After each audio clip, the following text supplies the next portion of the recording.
Welcome back. Let's move some grain.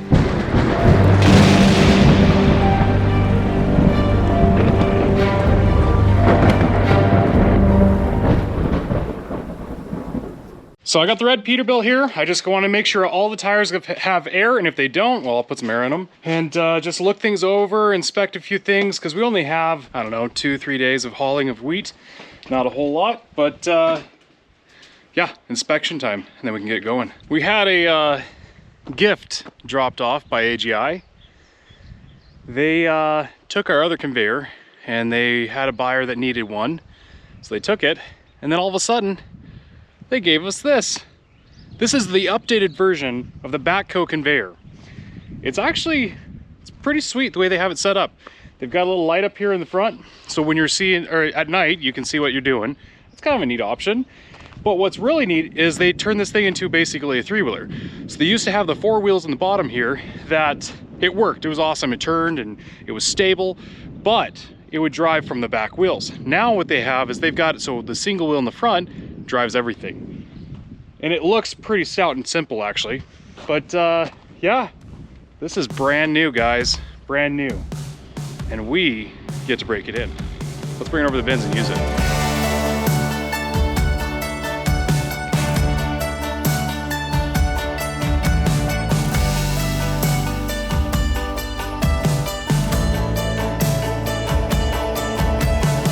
After looking at this thing, they've got two lights on here, one there, one down here, which is kind of nice. You can see where you're going and you can see what you're putting in. They've got three switches here. One is for the lights, one's for, well, the throttle, which is kind of a neat thing. You got a little button to go up and down on the throttle because this motor is an EFI motor, no carburetor. Awesome. And then the controls to operate is basically the same. It looks like they changed the way that the pulley setup is. The gas tank is moved in the back, which actually is kind of a nice thing right here instead of up on top. I like the fact that it doesn't drive in the back wheels. It wasn't a bad thing, but I think this is going to be more consistent and a little bit better to move around. But overall, looks pretty sweet. I'm excited to use it.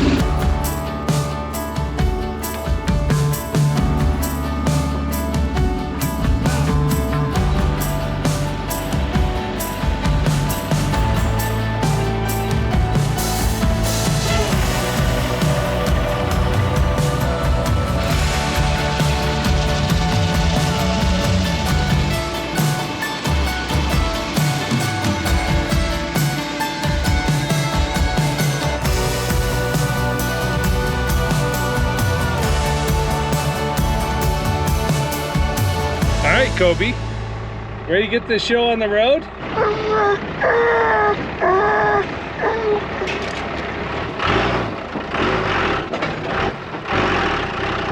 I'm gonna go ahead and take Mr. Red in, and got extra driver, so I'm allowed a little more time on the road.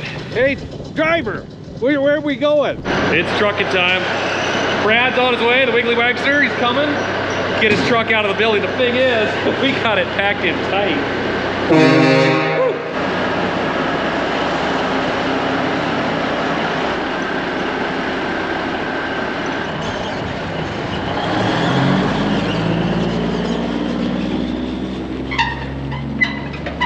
Maximize the space. It's good to have stuff inside. We'll get more storage. That's kind of been the theme for the last 2 years, more storage. We're getting there, we're getting there. Eventually here we'll have another building. They'll put everything inside. But you know what? I'm just thrilled to have one building at least, so we can put that much in. Thanks, Grandpa. Glad you built that thing. Now, one thing I forgot to do when I put the CCM in the truck, turn the key on, put your foot on the throttle, and just slowly push it all the way down, and do that 3 times. And what that does is that it helps teach the ECM where the throttle positioning sensor is. And then you can start it up and it'll be more accurate. So that's kind of a step you need to do when you reflash an ECM, changing ECM. At least that's what I'm told. I could be wrong, which I am a lot.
call hanging 5.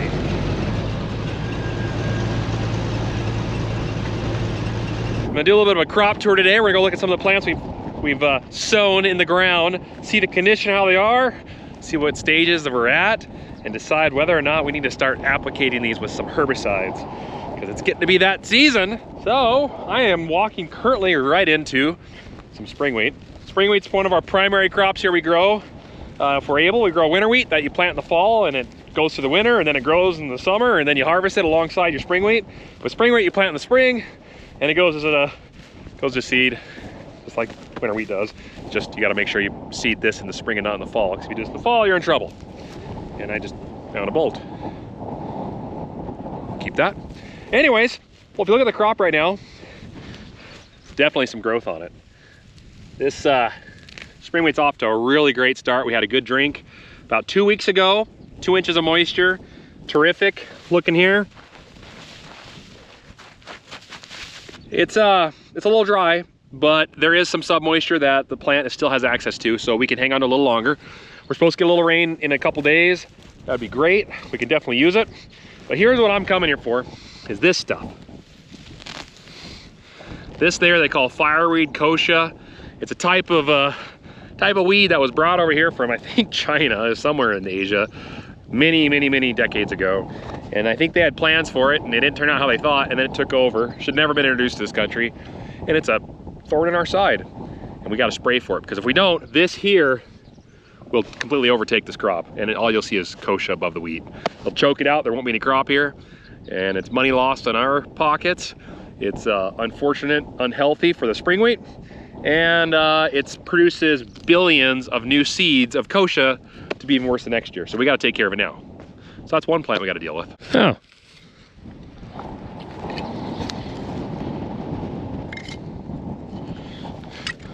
Covered something, I don't know. I'll take that too. All right, let's go to the next field. Now, besides broadleafs, which this is what we call a broadleaf. Broad as in like the leaf itself is actually broad, it's a general term.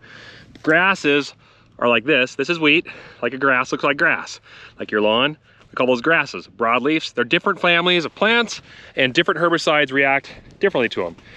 The problem is when you've got a crop like, let's say, spring wheat, which is a grass, very similar to grass, it's a cereal crop, but you've got another cereal growing in it, like this.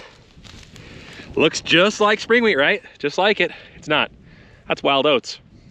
And it's spread out through here. And so the broadleaf herbicide that we spray on here to kill the broadleafs won't kill the oats. And oats can get to be really bad and they can take over. And we don't want wild oats. There's nothing good in it. Maybe animal feed if you're really grazing animals out, but we don't have animals and they wouldn't work very good. So we want that out of this field. We don't want it competing with our spring wheat, which is the rows right here. All this stuff in between, wild oats. Now, wild oat spray, it's expensive. There's a couple ways to control your wild oats. Spray is probably the most effective, but it is also one of the most expensive. You're looking at somewhere around $10 an acre just to take care of the oats themselves. Well, if you've got 5,000 acres of spring wheat, 5 times 10, that's what, $50,000 to spray out the oats that's growing in here that you don't want. And we don't want that, but we got to do it. If we don't, we'll have a wreck and we'll be regretting it. And you'll easily lose $50,000 of crop to oats and other plants taking over. So keep that in mind. Oat spray, big thing. Probably gonna do the whole farm. I know, seatbelt. I know. It's on.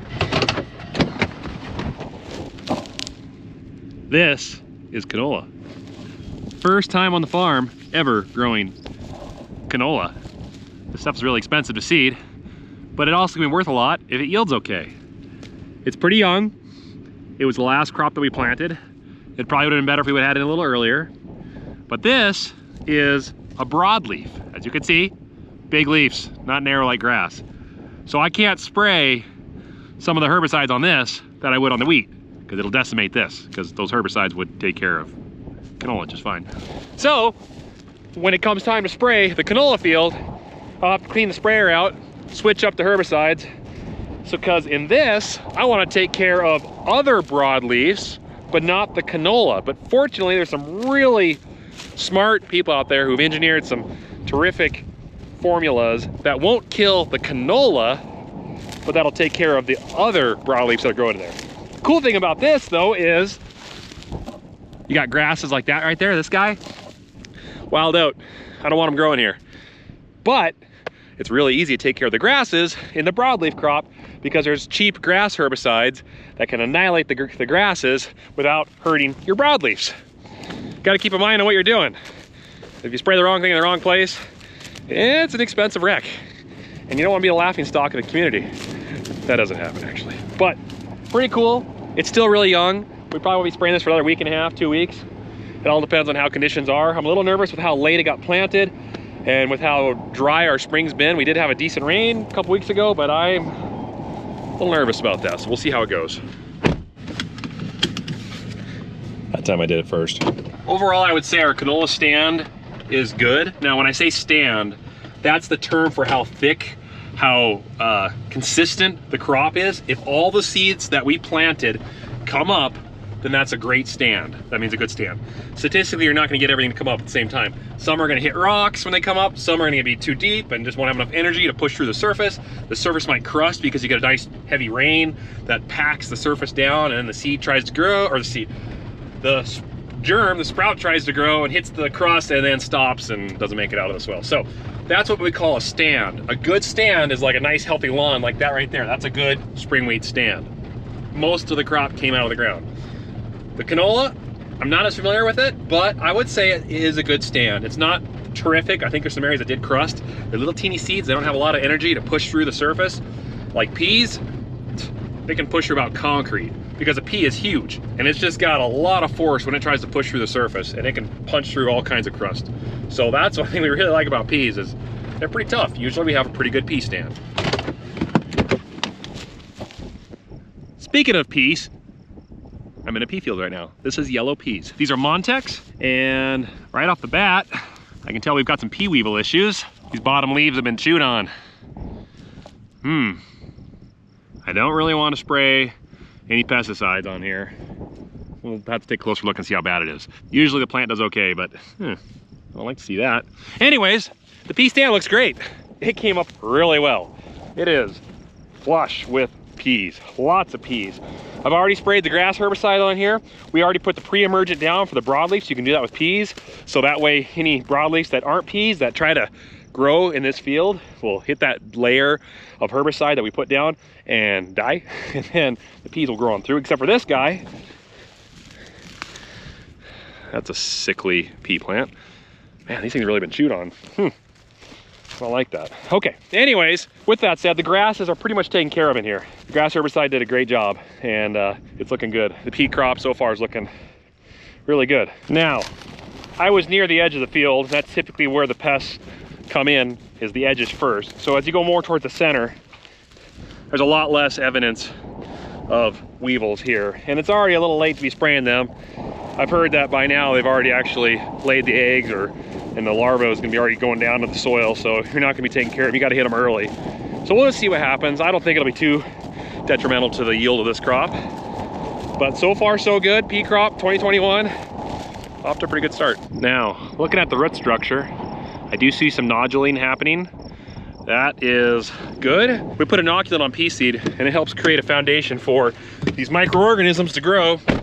And then what happens is it calls it nodulates, and it creates these little BBs all over the root structure. And that in turn helps supply nitrogen to the plant as well as our soil. So when we come back with our cereal crop, like our wheat, it does better on this ground. So we're not only helping this crop out, we're helping the next year's crop out too. That's good. Now, I've shown you guys spring wheat, I've shown you guys canola, I've shown you guys yellow peas. This is the last of our crops, barley. This barley is actually a malt barley variety, which would normally be intended to make, well, beer. But that's not the intent of this. This crop is gonna get turned into animal food because it's worth a lot right now due to the rest of the commodity prices being up so high. The corns, the soybeans, all of that. That used to be the main crop to feed animals. Well, if it costs so much, big feedlots that feed their animals, soybeans and corn and all that stuff, and wheat even, are gonna switch to barley or want more barley because it's cheaper to feed. Well, that raises the price of feed barley. And barley is cheap to grow. That's why we grew it this year. Doesn't take a lot of inputs. Overall, there's definitely some oats growing right here. It looks good. It's younger than the wheat. We did the barley after the spring wheat. So we went peas, spring wheat, barley, canola. That was the order at which we planted. So it definitely is not as far along as the spring wheat is, but this will be next up to spray. So as soon as we're done spraying the 5,000 acres of spring wheat, we'll switch over and do the roughly 2,000 acres of barley. Stand looks good. A little bit of crusting. It was a little younger when we had that big rain.